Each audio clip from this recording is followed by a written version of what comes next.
Assalamualaikum warahmatullahi wabarakatuh dan salam sejahtera kami ucapkan kepada Encik Azhar bin Osman selaku pensyarah kami bagi kod subjek JPPP 1092 pengantar pengajian pendidikan.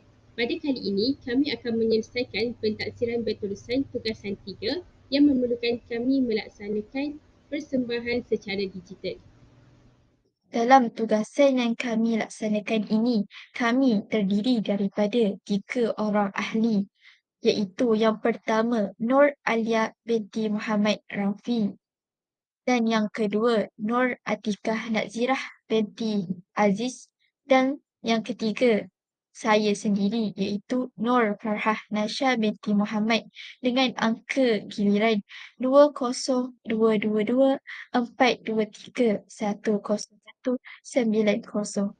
Berikut adalah isi kandungan bagi pembentangan kumpulan kami pada kali ini, iaitu kami akan menerangkan berkaitan apa yang dimaksudkan dengan pendidikan, aspirasi dan hala tuju pendidikan, implikasi guru yang berjiwa pendidik dan rumusan keseluruhan bagi pembentangan kumpulan kami pada kali ini. Baiklah, sekarang saya akan menerangkan tentang konsep pendidikan. Apakah yang dimaksudkan tentang konsep pendidikan? Pendidikan atau di dalam bahasa Inggerisnya dipanggil education berasal daripada dua perkataan Latin iaitu educare yang bermaksud latihan dan educare yang bermaksud pendidikan. Oleh yang demikian, didikan dan latihan merupakan dua komponen utama dalam pendidikan. Menurut Mok Song Sang 2009, pendidikan merupakan satu proses atau aktiviti yang dilaksanakan untuk memperkembangkan fizikal, intelek, sosial dan emosi seseorang individu. Seterusnya, dari sudut pandangan Islam pula, pendidikan merupakan proses membentuk tabiat sikap seseorang dalam berbagai bentuk aspek kehidupan sama ada rohani, jasmani, akal, akhlak maupun sosial supaya dapat mereka mengabdikan diri kepada Allah. Terima kasih saudari Adia atas penerangan berkaitan konsep pendidikan. Seterusnya saya akan sambung kepada aspirasi dan hala tuju pendidikan. Selepas Malaysia mencapai kemerdekaan, pelbagai sistem pendidikan negara yang cuba diperkenalkan bagi membina sebuah sistem yang beracuan Malaysia. Oleh yang demikian, dengan usaha gigih yang diambil oleh pihak Kementerian Pendidikan, maka terbentuklah satu instrumen penilaian iaitu dikenali sebagai Standard Kualiti Pendidikan Malaysia SKPM dan juga wujudnya satu pelan pendidikan yang telah dibangunkan iaitu Pelan Pembangunan Pendidikan Malaysia PPPM. Seterusnya, saya akan terangkan tujuan utama pembentukan Standard Kualiti Pendidikan Malaysia, iaitu SKPM dijadikan panduan dalam mengurus operasi oleh guru dan pemimpin sekolah ke arah yang lebih berkualiti. Secara tidak langsung, penggunaan SKPM dapat menanam budaya mementingkan kualiti sekolah pengurusan pentadbiran di sekolah oleh para pendidik. Seterusnya, tujuan utama pembentukan Pelan Pembangunan Pendidikan Malaysia adalah ianya dijadikan satu pelan tindakan bagi melaksanakan transformasi pendidikan di Malaysia dan pelan ini merangkumi 3 fasa pelaksanaan. Seterusnya, saya akan menerangkan Pelan Pembangunan Pendidikan Malaysia yang merangkumi 3 fasa pelaksanaan, dimulai dengan gelombang. Gelombang terdiri daripada 3 gelombang iaitu gelombang yang pertama bermula pada tahun 2013 hingga 2015. Gelombang kedua pendidikan bermula pada tahun 2016 dan berakhir pada tahun 2020 dan kini Malaysia berada di gelombang yang ketiga iaitu bermula pada tahun 2021 dan sedang berlangsung sehinggalah berakhir pada tahun 2025. Seterusnya, di bawah Pelan Pembangunan Pendidikan Malaysia juga terdapat 5 aspirasi sistem pendidikan negara yang merangkumi 5 aspek yang penting iaitu akses, kualiti, equity, perpaduan dan juga kecekapan.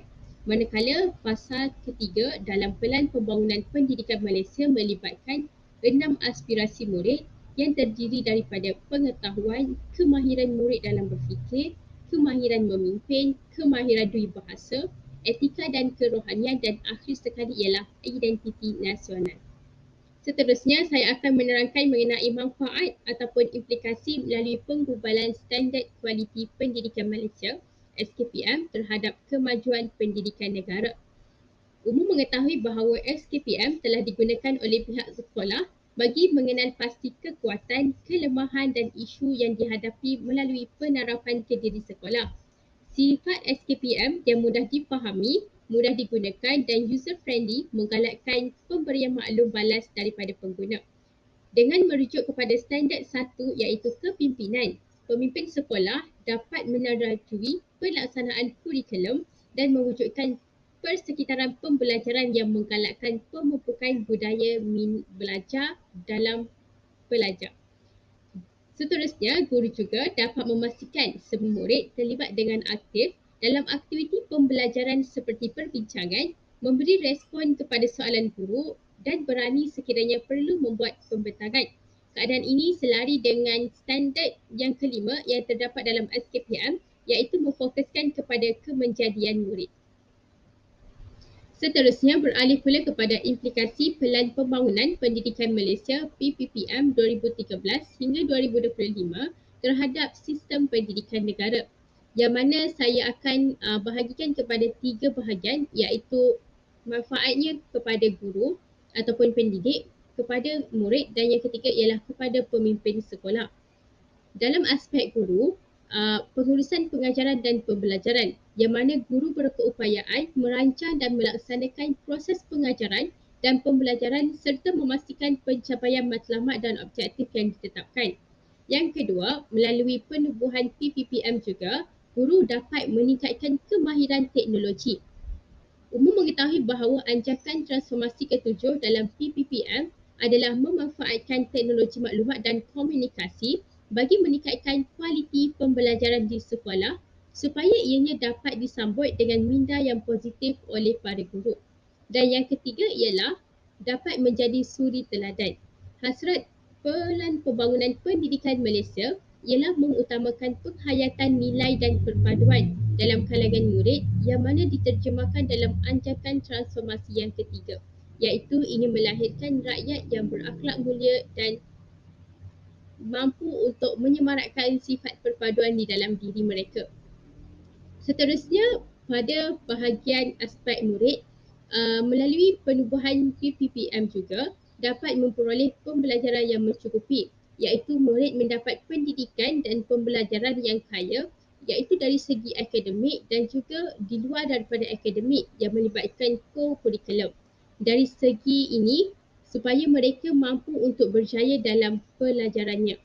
Seterusnya, kepada pihak sekolah ataupun pemimpin sekolah juga, melalui penubuhan PPPM ini dapat membantu pemimpin sekolah untuk mendapat sokongan dan sumber yang mereka perlukan bagi memacu sekolah dengan berkesan. Contohnya, pemimpin sekolah seperti guru besar ataupun pengetua dapat menjalani kursus persediaan, induksi dan latihan berterusan yang lebih baik bagi membantu meningkatkan kemahiran kepimpinan mereka dalam menjalankan tugas di dalam sekolah. Seterusnya, saya akan sambung tajuk pembentangan kumpulan kami di mana kami akan memfokuskan implikasi terhadap guru berjiwa pendidik. Antara implikasi yang dapat kita lihat terhadap guru berjiwa pendidik ialah guru haruslah menjadi suri teladan kepada murid. Guru juga perlu mempunyai wawasan yang kukuh. Seterusnya, guru perlu memainkan peranan penting dalam pengurusan pengajaran dan pembelajaran. Guru juga perlu mahir dalam teknologi dan seterusnya, guru perlu berperanan dalam pembangunan profesional. Implikasi pertama yang dapat kita lihat di sini ialah berkaitan dengan kemahiran teknologi.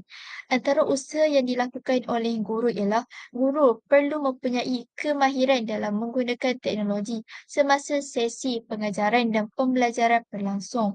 Sebagai contoh, guru menyediakan slide pembentangan berkenaan dengan tajuk yang akan diajar di dalam komputer riba mereka. Kemudian menayangkan slide tersebut menggunakan projektor di dalam kelas. Dari segi implikasi ini dapat kita lihat aspirasi dari segi kualiti kerana guru menggunakan kaedah teknologi dalam sesi pengajaran menjadikan minda dan fikiran murid yang mereka ajar itu terbuka. Seterusnya, implikasi berkenaan dengan pengurusan pengajaran dan pembelajaran.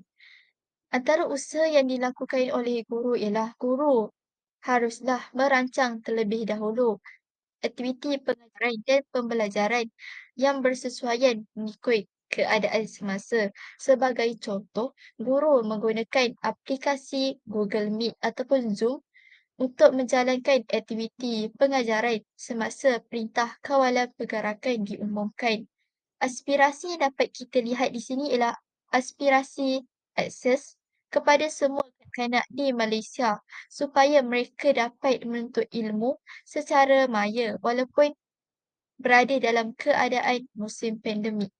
Seterusnya, implikasi terhadap guru berjiwa pendidik yang dapat dilihat ialah guru perlulah menjadi suri teladan kepada murid. Guru perlu menerapkan akhlak dan sasiah yang terpuji dalam diri mereka agar dapat menjadi contoh kepada murid-murid. Sebagai contoh, guru perlu memberikan layanan yang sama rata kepada semua murid, tidak kira murid itu berlainan agama dan bangsa. Aspirasi yang dapat diterapkan dalam implikasi ini ialah aspirasi perpaduan, iaitu perpaduan itu dapat diwujudkan daripada layanan yang diberikan oleh guru tersebut kepada murid, tidak kira murid itu berlainan agama dan bangsa. Antara usaha yang boleh dilakukan untuk membentuk seorang guru yang berjiwa pendidik ini ialah pihak Kementerian Pendidikan Malaysia boleh melaksanakan latihan ataupun kursus motivasi kepada pelajar pendidikan. Melalui kursus ataupun motivasi yang dilakukan ini, ia secara tidak langsung dapat mengasah dan menaikkan semangat para pendidik agar dapat menjadi guru yang berteladan. Seterusnya, mengadakan lawatan ke sekolah-sekolah lain melalui aktiviti pertukaran ke sekolah lain ini. Guru daripada sekolah A dapat mempelajari dan berkongsi ataupun bertukar-tukar idea dengan guru yang berada di sekolah B. Manakala guru yang berada di sekolah B pula dapat mempelajari sesuatu yang baharu daripada guru di sekolah A. Hal ini dapat meningkatkan semangat perpaduan antara satu sama lain. Dan yang terakhir, pihak kerajaan juga boleh mempelbagaikan aktiviti pelaksanaan program Bina Insan Guru. Melalui program ini, akhlak dan sasiah serta sifat yang terpuji dalam diri seorang pendidik dapat diasah dan dipertingkatkan. Kesimpulannya, sistem pendidikan di negara kita haruslah sentiasa ditambah baik dari semasa ke semasa dengan mengikut panduan yang telah ditetapkan oleh Standard Kualiti Pendidikan Malaysia (SKPM) dan Pelan Pembangunan Pendidikan Malaysia agar dapat menjaga kualiti pendidikan di negara kita dan memacu pendidikan yang bersifat global. Sebagai guru pula, mereka perlulah menanam jiwa pendidik dalam diri mereka agar mereka mampu melahirkan ramai modal insan yang cemerlang dari segi sahsiah maupun akademik. Hal ini kerana kunci kepada usaha untuk melahirkan murid berkualiti bergantung kepada kualiti insan guru itu sendiri. Oleh yang demikian, guru seharusnya mempunyai ciri-ciri kualiti peribadi yang mencerminkan kecemerlangannya sebagai seorang pendidik di negara kita.